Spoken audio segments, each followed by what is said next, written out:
Aj za modlitbu. A aj ďakujem, Janko ani o tom nevie, ale svojim príhovorom pred mojou témou mi veľmi nastrelil do mojej témy, takže to bolo úplne skvelé a vidím, že Duch Svätý tu pracuje a len ma to otvrdilo v tom, že idem kázať presne to, čo mám kázať dneska, takže je to skvelé a vždycky sa mi tak slobodnejšie potom káže. Dnešnú tému som vybral pretože nie je človek na tomto mieste, ktorého by sa netýkala. A ten, kto si myslí, že sa ho táto téma nebude týkať, tak má problém. A budeme ho musieť riešiť. Táto téma sa nazýva, môžeme tam dať ten názov, Pravda, že s tebou Boh počíta. A keď som uvažoval nad tým, aký názov by som dal tejto témy, napadalo ma spustu vecí, dostaneme sa k tomu, o čom to je. Ale tak zrazu mi napadlo, keď som si premietal všetky tie scenáre a ako by ľudia mohli reagovať a tak ďalej. A možno, že čo by bolo také ideálne, také trefné, tak potom len tak mi napadlo, že čo vymýšľam, však pravda, že s ľuďmi Boh počíta. Na čo tu budem robiť nejaké básnické sféry? Proste je to jasné, Boh s tebou počíta.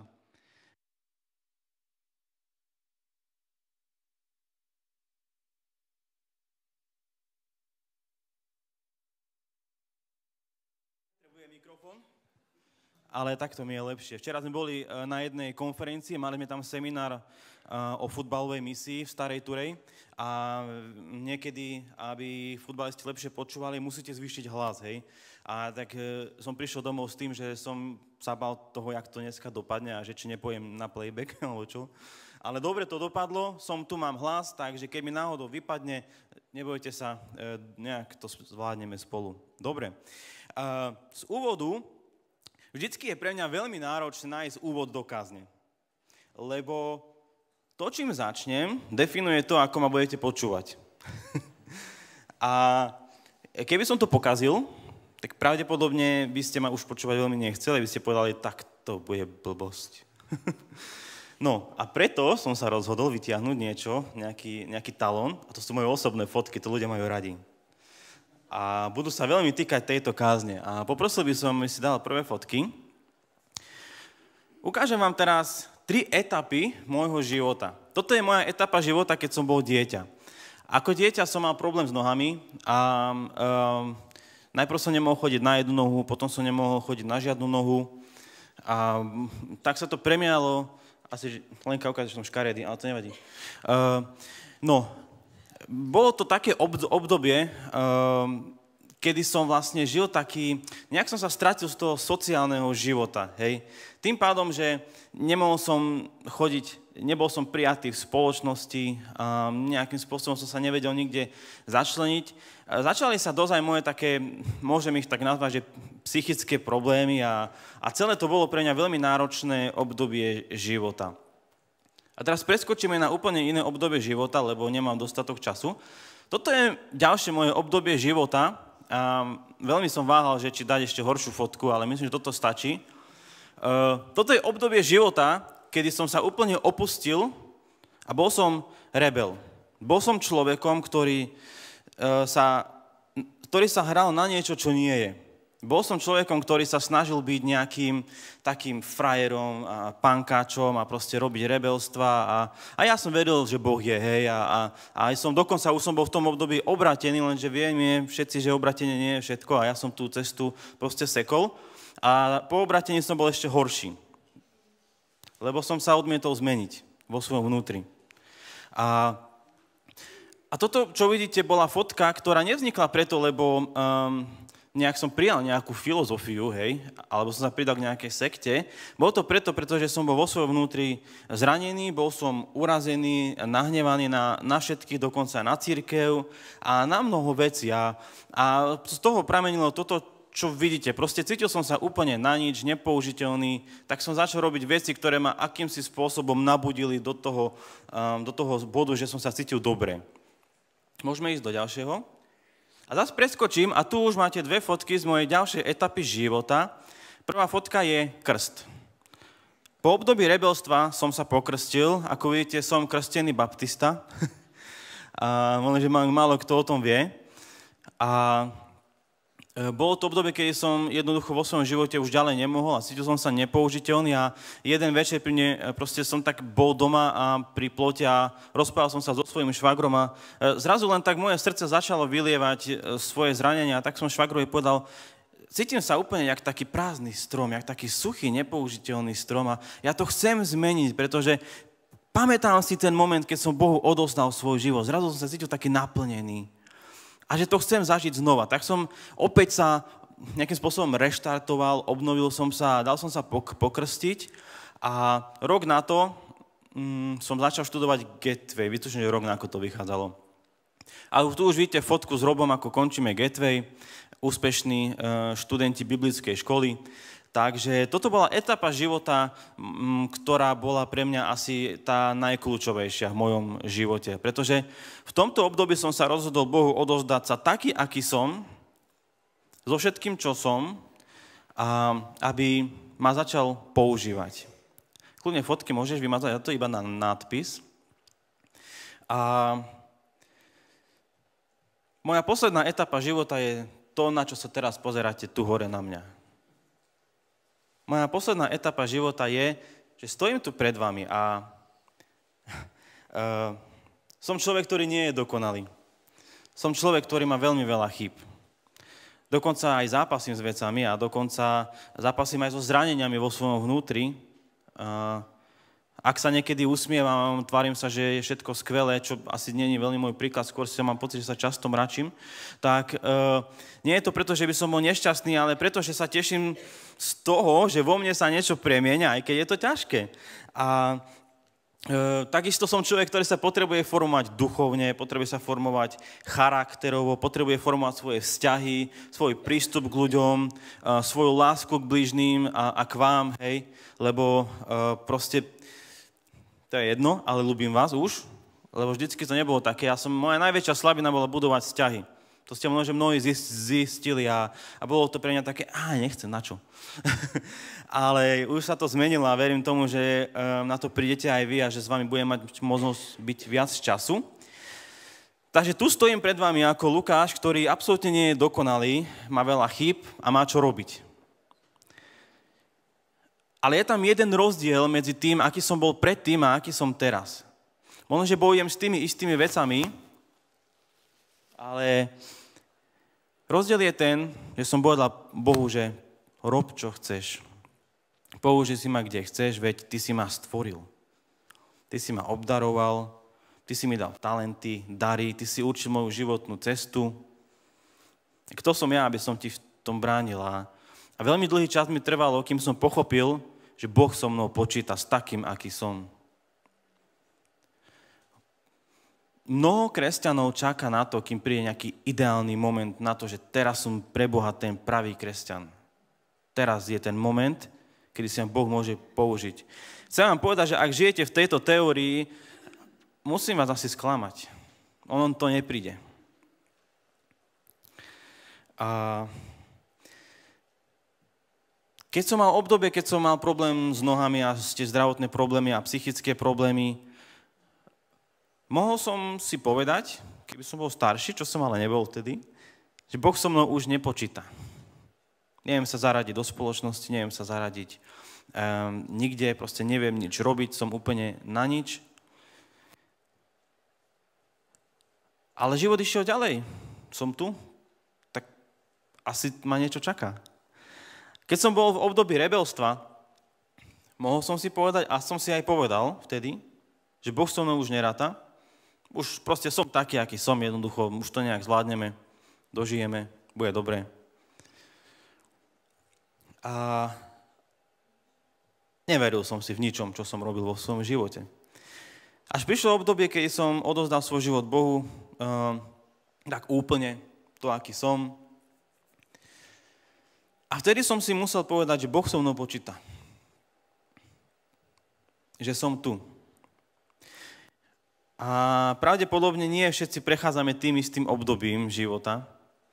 Nie všetci sme mali zdravotný problém, možno taký, nie všetci sme boli rebeli, nie všetci sme boli na biblickej škole, nie všetci sme neviem čo. Ale každý z vás má nejaký svoj príbeh. Ako by to nazval môj priateľ, každý má svoj metapríbeh. Príbeh, ktorý je to cesta života, ktorou proste prechádzame a všade nás čaká niečo. A to vytvorí celý náš príbeh života. A na každom období, neviem, v tom období sa nachádzate života vy, ale aj v tom období s vami Boh počíta. A ak si myslíte, že ste v období života, že Boh s vami nepočíta, chcem vám povedať, že je pravda, že s tebou Boh počíta. Nech si kde si, nech si aký si, počíta s tebou. Pretože keby si s tebou nepočítal, tak tu už nie si. A to, o čom chcem dneska hovoriť, je to, že s vami počíta pretože vás stvoril a vložil do vás túžby, vášne, vložil do vás talenty, schopnosti, dal vám mnohým duchovné dary, alebo iné dary, alebo vy ste dar pre niekoho. A mám pocit, že my ako kresťania hlavne, lebo chcem brať hlavne náš kresťanov, to je hlavne pre nás, a niekedy sme príliš neaktívni na to, ako sme boli stvorení. Ja som tu si napísal taký príklad a ho poviem, lebo celkom sa mi to páči. Predstavte si, že vám niekto kúpi kvalitné oblečenie, hej, kvalitné topánky, nohavice, bundu, šiltovku máte úplne parádnu a môžete mať okuliare proti modrému svetlu, aby sa vám nekazili oči, keď pozeráte na monitory. Predstavte si akýkoľvek kus oblečenia a niekto vám to dal, že tu máš, nech sa páči, buď požehnaný, aby si bol krásny, aby si bol chránený pred zimou, respektíve v lete, aby si bol chránený pred slnkom alebo pred modrým svetlom. Choď a využi to naplno. A ty prídeš domov a povieš si, no, tá bunda bola drahá a ja si ju odložím na bok. Ja to nebudem asi využívať. Nech sa to náhodou nezničí, alebo nech niekto mi ju neukradne, ešte nedaj Bože. Hej. A potom prídete k topánkám a poviete si, že tie topánky si neobujem vlastne, lebo vlastne aj tie boli drahé. A nebudem si ich míňať. Dám ich nejak tak na bok. A prídete k šiltovke a poviete si, tá je krásna, tu by som si dal, ale asi nie. Ani neviem prečo, ale niečo mi hovorí, že na čo to budem, veď možno, že to ostane pre moje deti, pre moju budúcu generáciu, alebo odložím to na neskôr, možno, že budú horšie časy, keď toto všetko budem potrebovať. A takto odložíte do svojej skrini a ostanete nahý doma sedieť pri gauči. A nepojete nikam. Radšej ostanete doma, lebo si nechcete ničiť veci, ktoré máte. A veľmi podobne je to s našimi talentami a s darmi a schopnosťami a vášňami, ktoré nám Boh dal. Boh nás obdaroval množstvom možností, ktoré môžeme robiť.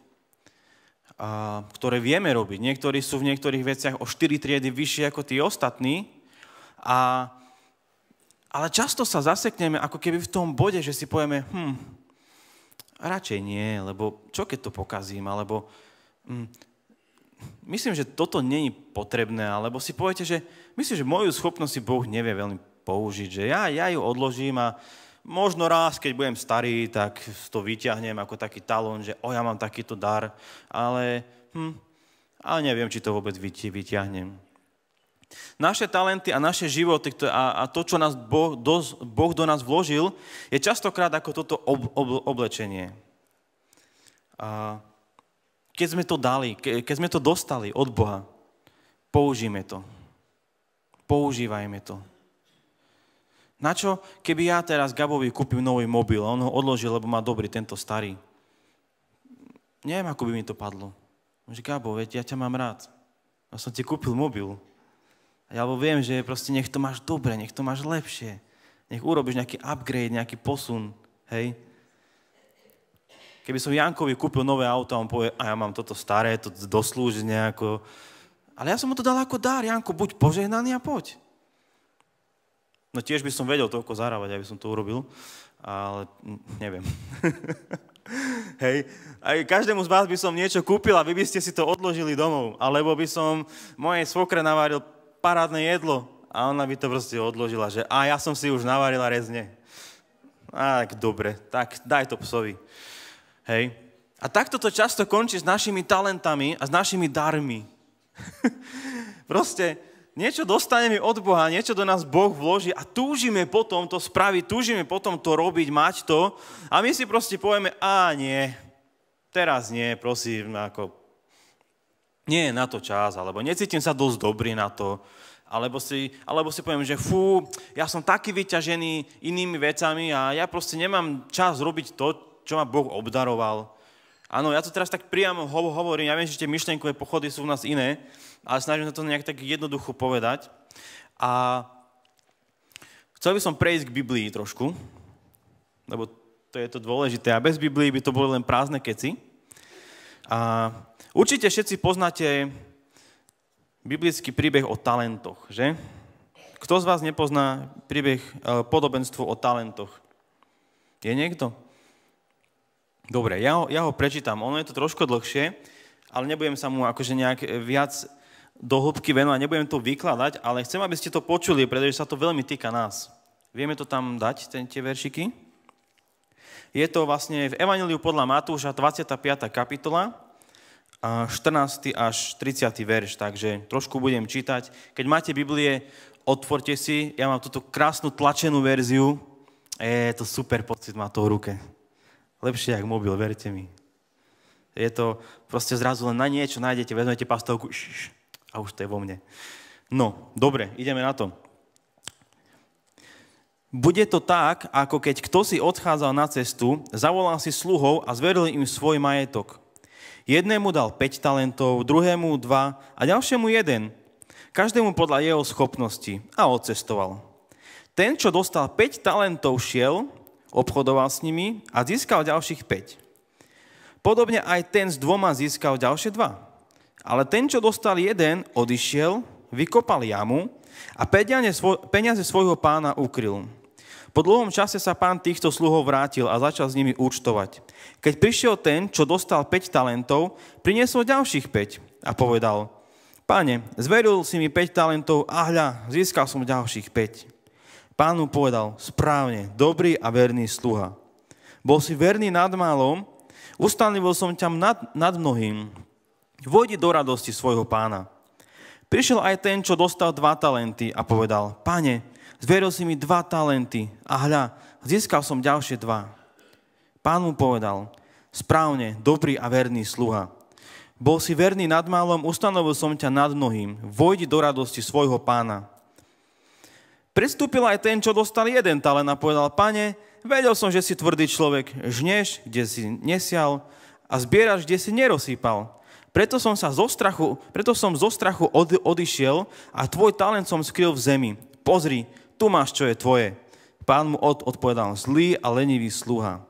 Vedel si, že žnem, kde som nesial a zbieram, kde som nerozsýpal. Mal si teda dať moje peniaze peňažníkom a ja by som si bol po návrate vzal svoj majetok aj s úrokom. Vezmite mu teda talent a dajte mu to, čo má 10 talentov. Tomu, čo má 10 talentov. Lebo každému, kto má, bude pridané a bude mať hojnosť. Ale kto nemá, tomu bude vzaté aj to, čo má. A toho neužitočného sluhu vyhoďte von do tmy. Tam bude pláč a škrípanie zubami. Toto je podľa mňa veľmi silná pasáž Biblie, ako asi každá, keď vám Duch Svätý zjaví, že čo to všetko má tu moc. A je o to silnejšia, pretože sa týka každého jedného, v každom jednom čase, v každej jednom minúte tvojho života. Boh ťa obdaroval darmi a talentami, tak ako to vidíme tu nás s týmito talentami. Ja som na internete pozeral, že akú hodnotu majú talenty v dnešnej dobe. Nebudem frajeriť, našiel som až 3 verzie. Jedna bola, že 600 000 eur, ďalšia, že nejakých 3000, neviem koľko eur, a tretia už ani neviem, nejak to bolo len zvážené proste. A je to mena, takže vieme, že meny sa hýbu, môže to byť rôzne. Každopádne je to obrovská hodnota. A tieto talenty vieme premeniť na naše dary. Chcem sa ťa opýtať, čo ty robíš so svojím darom a so svojím talentom? Čo ty robíš so svojou vášňou, ktorú ti Boh dal? Ktorý sluha si ty? Si ten sluha, ktorý to zakope a povie si, že tak je dobré, jak je. Potom to vytiahnem Bohu, že toto si mi dal a ja som to uschoval. Slúžom, dobre pre mňa to bolo, že vedel som, že to mám a nikomu som nedal svoje know-how. Nikto nevie, ako to robiť. Len ja. Alebo si sluha, ktorý dostal talenty a išiel si von a povedal si, idem to bombovať. Všetkým ukážem, čo viem. Všetkým ukážem, ako ma Boh obdaroval a nech to slúži na jeho slávu. Poviem iba tieto dva príklady sluhov. Ktorý si ty? Ktorý sluha si ty? Ktorý typ kresťana si ty? Čo robíš so svojimi darmi? Do toho, čo do teba Boh vložil. Môžeš dať tie body, ktoré tam mám. Viete, keď nám Boh dal dary a talenty a my nimi mrháme Božou prácou. Veľmi. Ohrozujeme tým Božie dielo. Pretože Boh nás stvoril s niečím, aby sme to niečo odovzdali ďalej. Boh ťa nestvoril preto, aby si sedel doma na gauči a chodil v nedeľu do zboru a z nedele potom domov a čakal na ďalšiu nedeľu a pozeral nejaký dobrý film. Boh ťa stvoril preto, aby si išiel ďalej a slúžil a robil radosť. Aby si slúžil Pánovi, aby si budoval jeho Božie kráľovstvo. Aby si obracal ľudí k Bohu. A jedno, v ktorej fáze života si. Či si chorý, či si rebel, či si teraz vyštudoval biblickú školu. Boh s tebou počíta, nech si kdekoľvek, ale čaká na tvoj súhlas. Boh není násilný, Boh ťa nebude tlačiť. Tak ako rodičia niekedy majú tendenciu tlačiť deti do niečoho a niekedy je to veľmi dôležité a niekedy zas až príliš tlačia na pilu. Boh to nerobí. Boh vo svojej autorite, vo svojej prirodzenej autorite vie, že jedného dňa príde moment, kedy mu povieš, Bože, tu som. Ale často sme veľmi pozraňovaní a sme veľmi zabednení vo svojom živote a vo svojich trápeniach a v tom, čo všetko v živote riešime a zabudneme na to používať to, čo nám Boh dal. Zabudneme využívať možnosti a zabudneme vstupovať do dverí, ktoré nám Boh otvára. Keď vieš kopať do lopty, poď si zahrať futbal. Keď vieš hrať na gitaru, poď zahráme niekde niečo, bude dobre. Keď vieš dobre grilovať mäso, daj vedieť. Urobíme nejakú akciu s grilovaním a pre ľudí. Nie pre nás, pre ľudí. Niekto vie malovať, niekto vie variť, niekto vie hrať na hudobný nástroj, niekto vie športovať, niekto vie nádherne, pedantne upratovať, niekto vie robiť brilantnú kávu a vie tam ešte s tým mliekom také urobiť, také pekné. Niekto vie dokonca urobiť fotku na káve, hej, akože to je super. Niekto vie kázať, niekto vie počúvať, niekto vie rozprávať príbehy, niekto vie robiť radosť, a niekto vie zase plakať s plačúcimi. Niekto sa vie venovať deťom, niekto vie vítať ľudí s úsmevom a s tým srdcom, že sa cíti prijatý. A mohol by som pokračovať. Neviem, koľko chcete, aby som pokračoval, ja mám čas. Niekto vie niečo.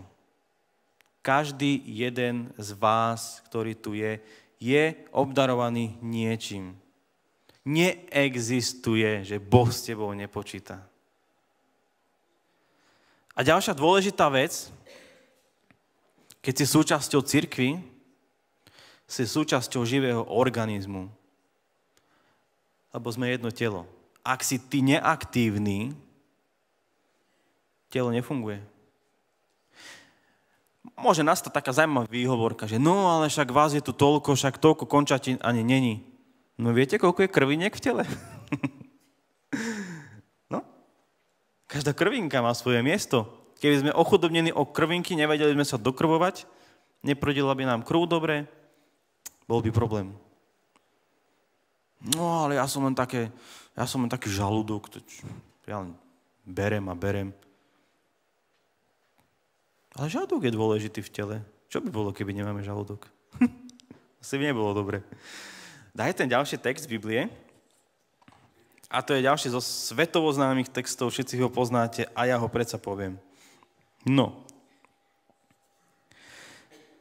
Od 11. veršu som povedal, dobre, takže odtáde to. No toto všetko spôsobuje jeden a ten istý duch, ktorý každému osobitne udeluje dar, ako chce. Tam hovoril o duchovných daroch a budem pokračovať potom pod tým. Tak totiž, ako je jedno telo a má mnoho údov a všetky údy tela, hoci je ich mnoho, tvoria jedno telo, tak aj Kristus je jedno telo a funguje. No, tak divne znie v tej vete. Veď my všetci sme boli pokrstení jedným duchom v jednom telu, či Židia, alebo Gréci, či otroci, alebo slobodní. A všetci sme boli napojení jedným duchom. Lebo telo nie je jeden úd, ale mnoho údov. Keby noha povedala, pretože nie som ruka, nie som z tela, či za to nepatrí k telu? Keby bolo celé telo len okom, kde by bol sluch, a keby bolo celé sluchom, kde by bol čuch? Ešte tam mám ďalšie verše? Už som zabudol, koľko som povedal. Dobre, tak ideme ešte ďalej.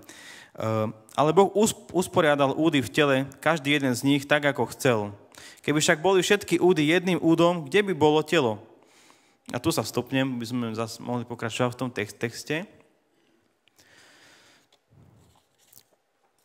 Bratia a sestry,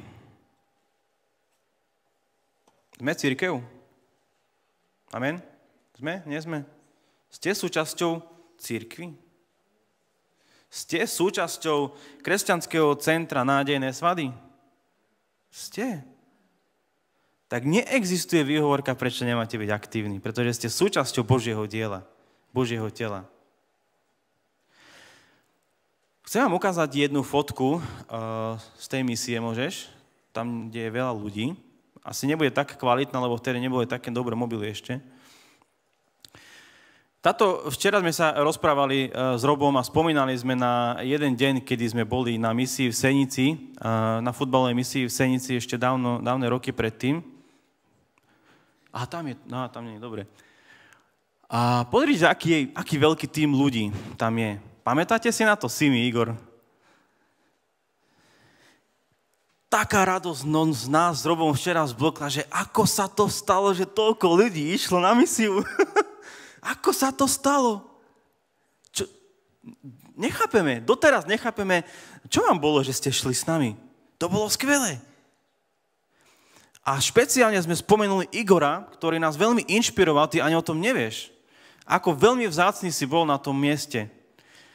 Viete, čo robil Igor? Klobúk dole pred ním, je to veľký služobník, behal za loptami, ktoré sme my odkopli a zbieral ich. Wow. Možno, že išiel s nami na misiu, v ktorej ani nevedel, čo bude robiť, lebo však čo? Hej? Nepoznal to, misia bola nová. A Igor prišiel a hrdinsky behal pre tie lopty. Ja stále mám pred očami, jak sme odkopli loptu a Igor a už bol pri nej a už doniesol späť.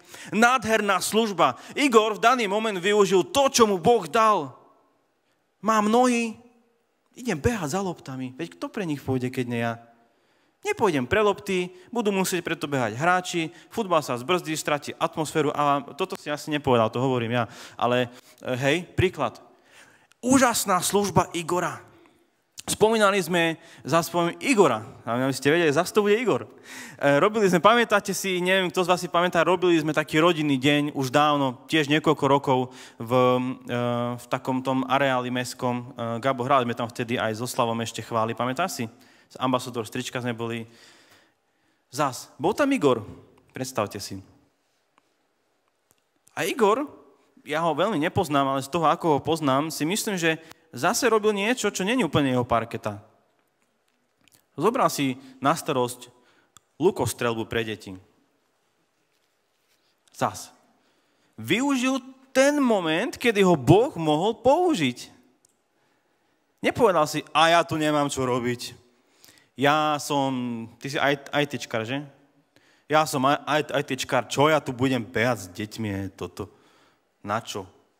Však ja mám školu, ja sa tu nebudem zosmiešňovať. Mňa Boh používa niekde inde. Nie. Tam použil Boh Igora v tom momente, kde bol. Pretože mu dal srdce možno pre tých ľudí. Niečo bolo v ňom a možno, že nám to jedného dňa povie, prečo to spravil a bolo to úžasné a bolo to inšpiratívne. A mohol by som menovať ďalších ľudí, či už z tejto misie alebo z nejakých ďalších, ktorí sa chopili príležitosti a slúžili na Božom diele. Aby cirkev nezomrela. Aby to žilo. Aby naše talenty sa posúvali ďalej. Boh, keď stvoril svet, povedal, že je to dobré. Keď stvoril nejakú fázu sveta. A povedal, že požehnal stvorenstvo a povedal, nech sa to množí. Nech sa to rozmnožuje. A to isté hovorí nám v našich talentoch, v našich daroch, v našich víziách, v našich vášňach. On nás stvoril a povedal, žehnám vám, rozmnožujte, čo som vám dal. Čo som vám stvoril. Lebo je to dobré. A ste v tom dobrí, lebo ja som vás tak stvoril. A keď spochybňuješ to, ako ťa Boh stvoril, tak sa s ním ešte raz porozprávaj, prosím. A ešte vám ukážem jednu fotku takého jedného chlapika. Všetci ho určite poznáte. Je to Nick Vujčič. Ak ešte stále si myslíte, že ste na nič a že vás Boh nechce použiť a že nemáte miesto, pozrite sa na tohto chlapika.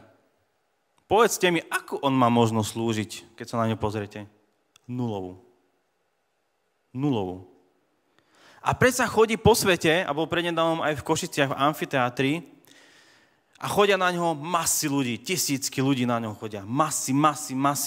A počúvajú a plačú z jeho príbehu. Ale jeho príbeh nie je o tom, čo som ja dokázal, aký som úžasný. Jeho príbeh je o tom, že tak ma Boh stvoril a takého ma Boh používal, lebo jemu patrí sláva.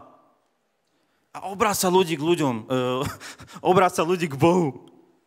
Povedz mi, ty zdravý človek, prečo si lenivý slúžiť Bohu? Prečo si lenivý ísť na misiu? Prečo nechceš ísť niekde evangelizovať? Prečo máš pocit, že v zbore si nevyužitý, alebo že sa nechceš nechať použiť Bohom? Prečo? Však pozri sa na ňoho. Prečo ty nie?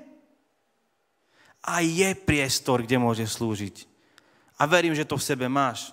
Len to niekde zatlkáš. A jedno, či si obratený deň, týždeň, mesiac. Je to úplne jedno. Nebuď zakorenený vo svojej zranenosti, nebuď zakorenený vo svojej tradícii v tom, že lebo takto sa to robilo, alebo takto to ja už nebudem robiť a ja sa už nenechám použiť, ja už som toho urobil dosť. Nie, neurob to. Poď. Božia milosť trvá stále a pokiaľ si tu, Boh ťa potrebuje. Pravda, že s tebou Boh počíta. Neexistuje možno, že nie. A chcem vám ukázať toto vajíčko. Ja som si ho doniesol, že ste mnohí šípili už v hlavách, že na čo mu je vajíčko. Hej. Chcem vám povedať, že toto vajíčko, musel som ho urobiť na tvrdo. Manželka mi povedala, že nebudeš brať surové vajíčko, lebo sa pokazí. Tak mi ho uvar. No, tak sme ho uvarili, je na tvrdo, čiže môžem s ním házať. Neboj sa si mi. Videl som, že si sa zlákla. Toto vajíčko bolo stvorené. Muselo byť stvorené. Zhodneme sa na tom, že asi nebolo vyrobené v laboratóriu, ani v Samsungu firme, ani nikde. Bolo stvorené Bohom. Cez normálne systém, ktorý má rodiť vajíčka. Cez sliepky, tak som to myslel. Áno. Toto vajíčko má mnoho skvelých funkcií. Chcem vám nejaké prečítať, ja som si to vypísal. Obsahuje vysoko kvalitné bielkoviny so skvelými aminokyselinami. Sú v ňom mnohé minerály, omega-3 masné kyseliny, nevzniká z neho cholesterol, patrí medzi hlavnú funkciu výživy a podporuje mozgovú činnosť. Je dôležitý pre zrak, veľmi dobre nasíti, má skvelú chuť a je celkom ľahko dostupné. A ja som prednedávnom, pár dní dozadu vravel manželke, že keď som sa tak zamýšľal nad financiami a hovorím si, že no, zás míňať financie na jedlo a tak som si vlastne uvedomil, že tento malý zázrak je najlepšia investícia do vašej kuchyne. Viete prečo? Jednak bolo stvorené Bohom a Boh mu dal mnoho dobrých funkcií, ale po druhé, viete ho použiť do pečenia, do varenia, môžete ho robiť na slano, na sladko, môžete si ho dať ako prílohu k jedlu, alebo ako hlavné jedlo. A? To je čo? Takéto malé vajíčko. A Boh mu dal toľko obdarovaní, toľko dobrých funkcií. Ale predstavte si, že by ste toto vajíčko nechali ležať v obývačke som chcel povedať. v chladničke, vidíte, robím v elektre, ja neviem. V chladničke. Toto vajíčko by bolo na nič.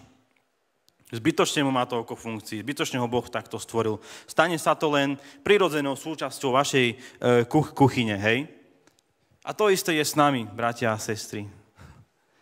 Keď dostanete len tak sedieť, len tak ležať, nemusíte v chladničke, môžete byť v tej obývačke. Bude to znieť drsne, ale akože ste ako keby na nič. Lebo nevyužívate to, čo vám Boh dal. To, čo Boh do vás dal. V ktoromkoľvek veku, v ktorejkoľvek fáze vášho života sa nachádzate, Boh vás tam hľadá a chce. A keď ste ešte k tomu súčasťou cirkvi, tak môžem povedať aj za staršovstvo, aj za všetkých, my vás potrebujeme. Ja nie som v staršovstvu, to tak vyznelo, ale akože chcel som tak nejak pomenovať. Hej. A nie som ani pastor, ale možno, že Janko by to povedal tiež. My vás potrebujeme. Ja vás potrebujem. Tiež robím misiu. Robo robí misiu, Komárno máme mnoho služieb. A keď neexistuje služba, ktorú chcete robiť, povedzte nám to. Niečo spravíme. Nebojte sa.